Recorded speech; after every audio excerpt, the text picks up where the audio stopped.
What's up, fellas? Here for the week 4 review. Before I get started covering all the matchups from this week, obviously you guys saw today we had a trade go through in the league, and there's obviously little controversy, who won per se. Obviously it seems like there's a little bit on both sides. Um, I agree with what Dakota said. It's kind of hard to trade position for position, because it's basically a toss up, and it's just a matter of preference at that point. So for you guys who may not know, Josh traded David Montgomery, the running back for the Chicago Bears, for Austin Ekeler, the running back for the Los Angeles Chargers. We all know that Ekeler has been killing it this year, but we also all know that Melvin Gordon is coming back and is going to either take over the starting job, split time, something along those lines. I'm of the belief that it'll be more of a split, at least to start for the first few weeks. I'm a little surprised Gordon didn't get any playing time last week, even though he was active and Justin Jackson was out, and they decided to run, I believe, some guy named Pope, and he actually scored. So they were using other people other than Ekeler and did not go to Gordon. So I don't know if Gordon is not quite in shape, or what is necessarily going on there. But we'll see how it plays out. I mean, it's a gamble for both. Obviously, Montgomery's role is kind of solidified. Like, it's less risky. Ekeler, he could kind of go back to what he was last year, which was still solid and maybe all Josh is looking for. Or he could, I don't think he'll quite continue what he's doing, but he could get close to it depending on how the split works and, obviously injuries there. Obviously the Chargers offense is better than Chicago offense. Chicago's got an amazing defense, so they don't really need their offense to put up points. The Chargers defense isn't quite as good, and they're going to have to put up points to stay in games. So, you look at it that way as well. So we'll see how it plays out. For you guys that didn't see, myself, Orlando, and Dakota placed a bet today. Orlando and Dakota are on the David Montgomery side. I'm on the Austin Ekeler side, $20. So either I'll win 40 or I'll lose 40, and then one of them will gain 20 or lose 20. But essentially the bet is from week 5 to the end of the season.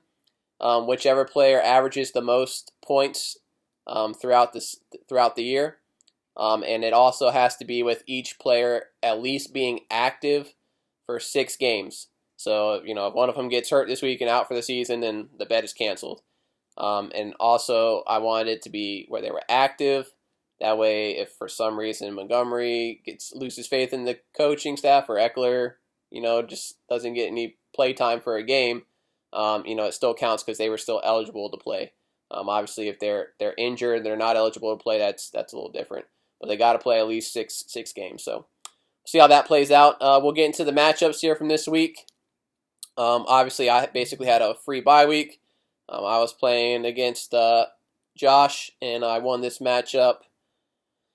It was it's loading here for me. It was 113-92.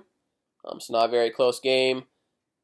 Looking here, Carson Wentz got me 20. David Johnson with 18, so it's nice to see him finally have a decent game. Robert Woods with 23. He had a nice game as well in that high-scoring 95-point affair against Tampa. And then everything else in my lineup was, basically just, squeezing by, 10 points out of the defense, 10 points out of the flex running back, 10 points out of some receivers. Oh, never mind. I'm looking at the projected score. No wonder. Darrell Williams got me 17. Defense got me 12. Everybody else kind of shit the bed. I'm 3-1 this year, but I am not happy with my team's performance. Obviously, I'm without Tyreek Hill. I've been without Deshaun Jackson. Jameson Crowder hasn't had his quarterback, and he was on bye week. So we'll see how my team can build together once we get some help. But I'm 3-1, but I've been getting by due to the luck of the schedule. My team's not really putting up many points, but I'm getting by. And at the end of the day, that record is all that's really going to matter. The past doesn't make a difference. I know my guys can perform we'll just see if they can get there. I mean, I had nothing going on the bench to talk about. Looking over here at Josh's team, he decided to roll Danny Dimes for the week. Had a good matchup. Didn't really come through. Only got him 12. James White got him 10. Roll with Devontae Parker. It's a little bit of a gamble in my mind. Playing anybody on the Miami offense is pretty much a gamble. Got 15 points, though. 11 points out of Ebron. 13 out of his kicker. Defense sucked for him on Thursday night. Got him 0, so I already started off the week with a nice little advantage there with my quarterback putting up 20 and his defense getting 0. Had Baker Mayfield on the bench who had 16, so he could have got a few more points there, but nothing that would have made a difference. It also helped me that he had his number 1 draft pick, Le'Veon Bell, on bye week when I played him, so I got the benefit of that as well. He had Mike Williams out with injury, Vance McDonald out with injury, so he's struggling with injuries there. I mean, Traquan Smith, but that doesn't obviously make a difference. Has Mitch Trubisky, who got hurt in the game too, so he's got, for whatever reason, has 3 quarterbacks on the roster. But obviously at least didn't play the guy who got hurt. Next up was the matchup of the week. Philip won this matchup 119 to 118. He didn't play defense, which was a big debate before the game. Obviously, it would have not made the matchup close because his defense put up 19 points. I don't necessarily agree with not playing the defense. I mean, obviously it solidified him the win unless a stat correction happens, which at this point is probably extremely unlikely. And, I think everybody discussed that ESPN's done pretty good getting everything corrected in a timely manner and a lot sooner than in previous years. But it's just not a chance I personally would have taken. Plus, I kind of like to sweat it out a little bit. Like, it makes the game a little more fun when you got some skin in the game. So, but to each his own. He got the win regardless. It'll be hilarious if at the end of the year somehow he doesn't make the playoffs and it boils down to a points for situation and he misses out by 19 points or less. That would just make my day. That'd be the best thing ever. That would just be funny because I kind of like that karma there. But we'll see how it plays out. We never know. We're still early in the season. But looking at his team, Kyler Murray got him 16. Devonta Freeman with 14. He obviously paid big money to get Wayne Gallman, and it paid off. 25 points. Cooper Kupp with 22.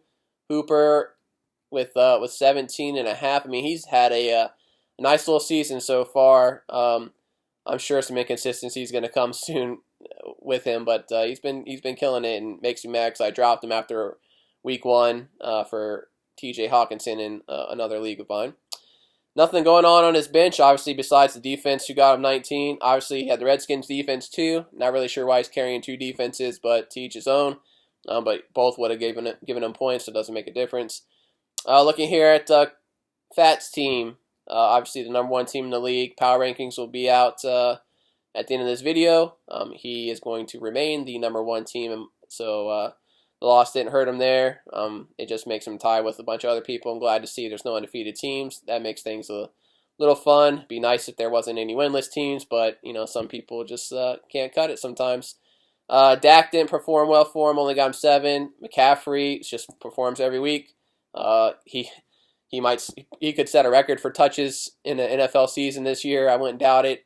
He's got 29 points. Sanders got him 13. Kelsey got him 12. Patriots defense has been just killing it this year. 23. Just insane. I mean, for some reason, he benched Leonard Fournette. Don't really understand that. But he got 26. So clearly that would have given him the win there. Playing Philip Lindsay over him, I don't agree with that at all. Obviously, I know Lindsay had the 2 touchdowns the week prior, but regardless, he's competing somewhat with Royce Freeman for playing time. Like, Fournette has, I think, Raquel Armstead behind him. I think that's the backup. I mean, he's not really pushing Fournette for too much time there. So, no, I don't understand that decision there. Had Cortland Sutton on the bench with 21. Russell Wilson had 14. I mean, any of these adjustments could have got him the win. Personally, I would have played Russell over Dak. Cortland Sutton, I mean, that's a toss-up between him and Shark. I mean, it's whatever. And plus, he has Emmanuel Sanders in his lineup and decided to play Philip Lindsay. I mean, I understand that, but not playing Fournette and Wilson cost him. And those are two different decisions I would have made. before the game. Arizona's defense is atrocious. New Orleans defense is okay. I mean, nothing great, but okay. Um, Obviously, I just think Fournette's just a way better player than Philip Lindsay, so I would have made that change there. But next matchup we got here is Orlando versus Dakota. Orlando won this one 122 to 104. Looking at Dakota's team, Lamar Jackson with 24. Connor finally had a nice game, had 23 on Monday night. Cooks got him 10. Defense got him 15. Nothing else really going on there. Some duds in the lineup. You expect Julio to do a little better than 7. Obviously, Juju only getting 3 is really tough. Adrian Peterson with only 3. You're expecting to get some more points there. Looking at his bench, nothing really going on in the bench. Frank Gore did have 11. Could have got a couple more points there. Duke Johnson with 8, but nothing crazy there. Looking over here at Orlando's team, Phillip Rivers 20, Elliott with 14, Aaron Jones had 15. Will Dissly with 15. Nick Chubb obviously carried the team this week with 38. Also didn't help Orlando's team because Nick Chubb was playing the Ravens defense, who we also had, and got them -6. So, obviously the player scoring a touchdown gets more points than the defense is going to lose, but a little tough there. Kicker got him 9. Had Diggs on the bench who had 12, and then nothing else going on. Guys hurt, and on bye week there. Nobody outside his defense. Nobody really with a bad game. Too bad in my opinion. Obviously Tyler Boyd with 5. You expect a little more there. Maybe a little better game from Josh Gordon, but he was going up against Tre'Davious White, and he's one of the top corners in the league, so it's going to be a tough game for him there. Next matchup we have a blowout here. Looks like John smacked up Derek pretty good, 138 to 91. Looking at John's team, Deshaun Watson sucked, got him 12 points. Kerryon Johnson got 15. Josh Jacobs with 12. Michael Thomas with 14. Chris Godwin had him a big game this week. Him and Mike Evans just fucking swapping places there. 35. Mark Andrews with 11. Defense with 16. Kicker with 14. I mean, a lot of double-digit points out of his players, and you put that together, that's how you're going to win.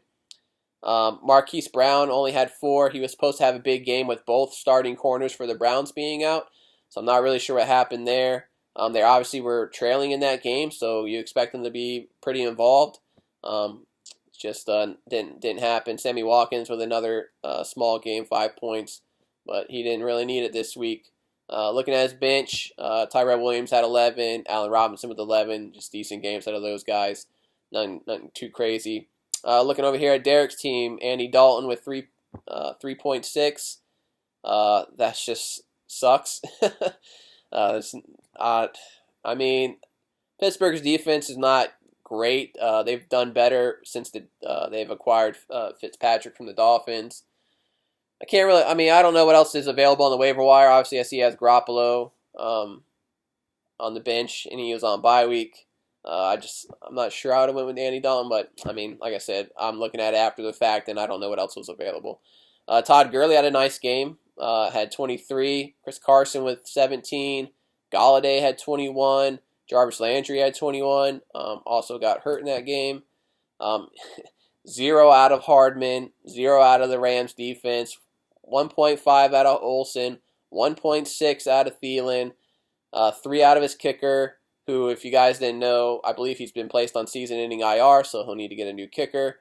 That's also why I'm pretty sure he probably drafted that kicker earlier in the draft, probably before the last 4 rounds. So actually, I can look right here and find out.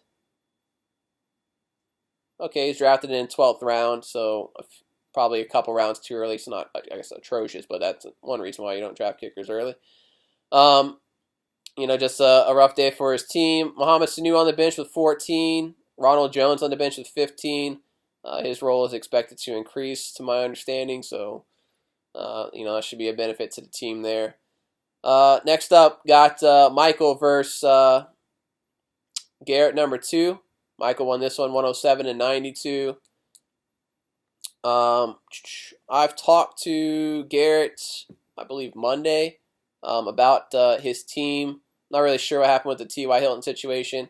He's having trouble trying to pick up an additional player because he said it when he tries to pick him up, it's requesting him to drop one because he has an empty bench spot. I've never had that problem, so I'm not really sure what's going on.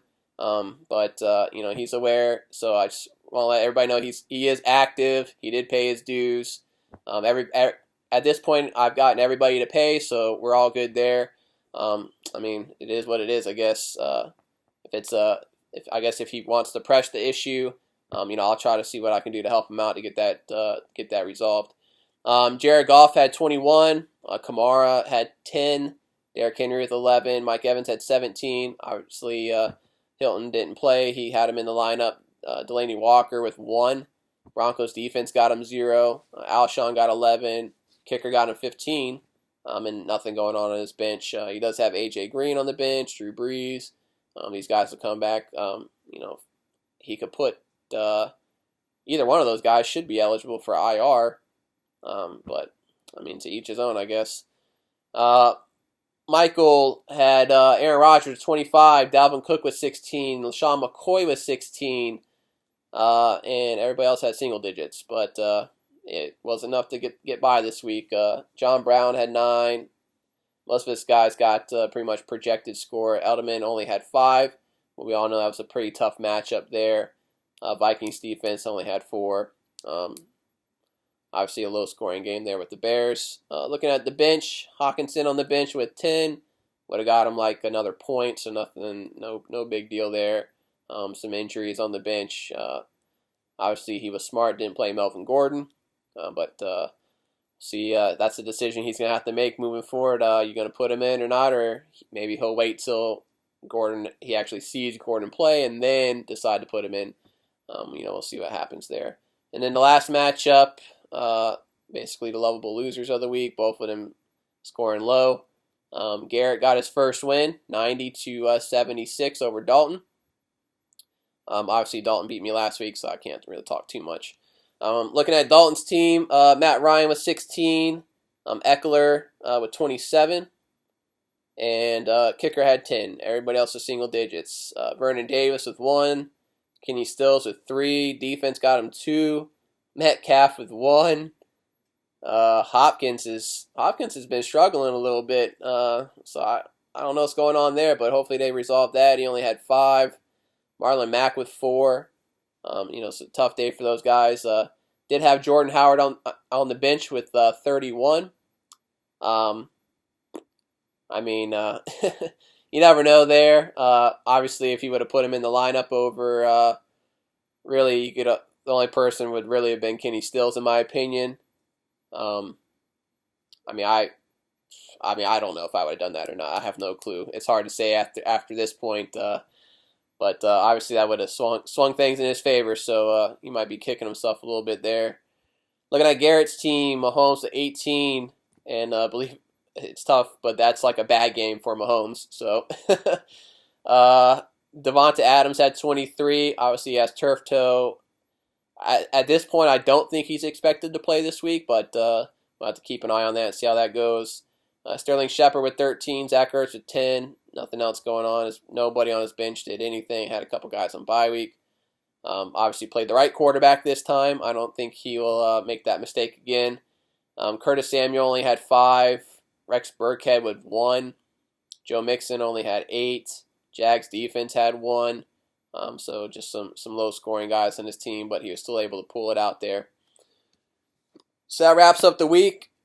The new power rankings, I have Josh at 12, Garrett at 11, Derek at 10, Garrett number 2 at 9, Philip at 8, myself at 7, Dalton at 6, Dakota at 5, John at 4, Michael at 3, Orlando at 2, and Fat at 1. I'll post that in the group chat here shortly and on the message board. So all you guys can, debate, do whatever you'd like. I'll have my picks out tomorrow for this week. I'm not really sure how this week went. I've been so busy, I haven't had time to really look at it. But best of luck to everybody this week, and good luck.